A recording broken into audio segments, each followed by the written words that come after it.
اب آ گئی وہ آیت کہ جس سے استدلال کیا گیا ہے کہ ایمان بالرسالت نجات کے لیے ضروری نہیں ہے۔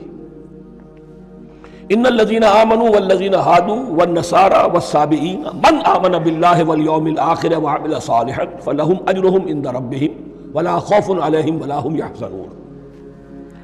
یقیناً جو لوگ ایمان لائے، اور اس سے مراد ہے جو ایمان لائے حضور پر، محمد پر صلی اللہ علیہ وسلم، والذین ہادوا، اور جو یہودی ہو گئے، والنصارى اور نصرانی، والصابئین، اور صابی وہ لوگ تھے عراق کے علاقے میں رہتے تھے جو کہتے تھے کہ ہم دین ابراہیمی پر ہیں، لیکن ان کے ہاں بھی بہت کچھ بگڑ گیا تھا، جیسے حضرت ابراہیم کی نسل حضرت اسماعیل کی نسل بگڑ گئی تھی، تو اس طرح وہ بھی بگڑ گئے تھے۔ ستارہ پرستی زیادہ تر ان کے ہاں تھی۔ من آمن باللہ والیوم الآخر، جو کوئی بھی ایمان لایا اللہ پر اور یوم آخر پر، وعمل صالحا، اور اس نے عمل کیے اچھے، فلہم اجرہم عند ربہم، تو ان کے لیے محفوظ ہے ان کا اجر ان کے رب کے پاس، ولا خوف علیہم ولا ہم یحزنون، اور نہ ان پر کوئی خوف ہوگا اور نہ وہ کسی حزن سے دوچار ہوں گے۔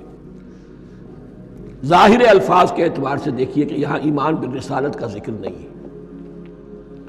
ویسے تو اگر کوئی اس سے یہ غلط استدلال کرتا ہے تو اس کا پہلا جو اصولی جواب ہے وہ تو یہ ہے کہ ایسی حدیثیں بھی موجود ہیں، من قال لا الہ الا اللہ دخل الجنہ، تو اس کے کیا معنی ہے؟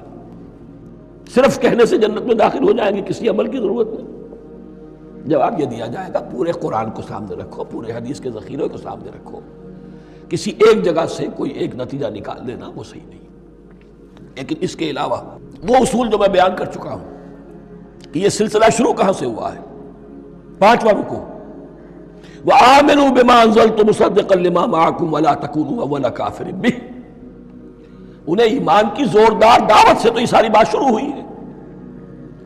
اب فصاحت اور بلاغت کا یہ تقاضا ہے کہ بار بار اس کو دہرایا نہ جائے، وہ بات انڈرسٹوڈ رہے گی، مقدر رہے گی، سمجھی جائے گی کہ ہر جگہ پر وہ موجود ہے، اس لیے کہ ساری گفتگو ہو رہی ہے اسی کے حوالے سے۔ وَآمِنُوا بِمَا أَنزَلْتُ مُصَدِّقًا لِمَا مَعَكُمْ وَلَا تَكُونُوا أَوَّلَ كَافِرٍ بِهِ وَلَا تَشْتَرُوا بِآيَاتِي ثَمَنًا قَلِيلًا وَإِيَّايَ فَاتَّقُونِ۔ اس حوالے سے یوں سمجھیے اب اس آیت کو کہ یہاں پر کچھ الفاظ محذوف مانے جائیں گے، ان الذین آمنوا والذین ہادوا والنصارى والصابئین من آمن باللہ والیوم الآخر وعمل صالحا فی ایامہم فلہم اجرہم عند ربہم ولا خوف علیہم ولا ہم یحزنون۔ ہر دور میں، جبکہ ابھی حضرت عیسیٰ نہیں آئے تھے، تو جو بھی یہودی تھے اس وقت تک حضرت موسیٰ کے ماننے والے، وہ جو بھی اللہ پر ایمان رکھتے تھے اور نیک عمل کرتے تھے، آخرت کو مانتے تھے، ان کی نجات ہو جائے گی۔ لیکن حضرت عیسیٰ کے آنے کے بعد ان کو نہیں مانا، اب وہ کافر قرار۔ لیکن اب حضرت عیسیٰ کے آنے کے بعد جب تک حضور نہیں آئے، جو بھی مانتا ہے، لیکن یہ کہ شرط یہی ہوگی کہ اپنے اپنے زمانے میں، اصل میں نفی جس بات کی جا رہی ہے وہ یہ ہے کہ یہ نہ سمجھو کہ کسی گروہ میں ہونے سے نجات ہوتی ہے۔ نجات کسی گروہ میں ہونے کی وجہ سے نہیں ہے، نجات کی بنیاد ایمان اور عمل صالح ہے۔ کسی رسول پر ایمان لانا، اپنے دور کے رسول پر، وہ تو لازم ہے، لیکن یہ ہے کہ اس پر ایمان تو لے آئے اور وہ عمل صالح نہیں ہے تو نجات نہیں ہوگی۔ تو یہ اپنے اپنے دور میں، اپنے اپنے زمانے میں ہر امت کے لیے، وَلِكُلِّ أُمَّةٍ أَجَلٌ، قرآن مجید کے ایک مقام پر آیا ہے، ہر امت کے لیے ایک خاص معین مدت ہے۔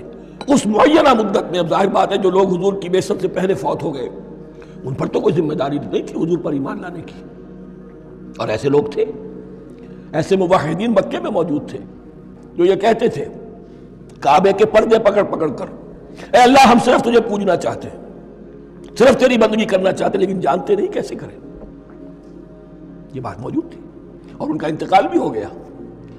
یہ زید، سعید ابن زید، سعید جو حضرت عمر کے بہنوئی تھے اور وہ عشرہ مبشرہ میں سے ہیں، ان کی اہلیہ حضرت فاطمہ بنت خطاب، ان دونوں کے ایمان کو اللہ نے ذریعہ بنایا حضرت عمر کے ایمان کا، اور یہ والد تھے سعید کے زید، وہ یہ کہتے ہوئے دنیا سے چلے گئے حضور کی ابھی بعثت ہی نہیں ہوئی تھی، اے اللہ میں صرف تیری بندگی کرنا چاہتا ہوں، کیسے کروں یہ نہیں جانتا۔ اسی کو ذہن میں رکھیے، اہدنا الصراط المستقیم جو میں نے کہا تھا، ایک سلیم الفطرت انسان، سلیم العقل انسان توحید تک پہنچ جاتا ہے، آخرت کو پہچان لیتا ہے، لیکن اب کیا کروں؟ اس شریعت کے لیے، ان احکام کے لیے وہ دستے سوال دراز کرنے پر مجبور ہے۔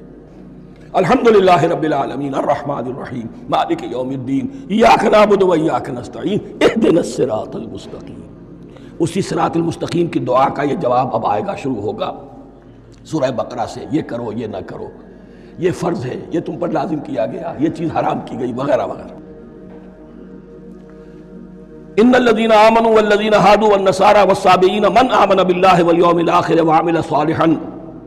اور محذوف الفاظ فی ازمنتہم، اپنے اپنے زمانے میں، یا فی ایامہم، فلہم اجرہم عند ربہم ولا خوف علیہم ولا هم يحزنون.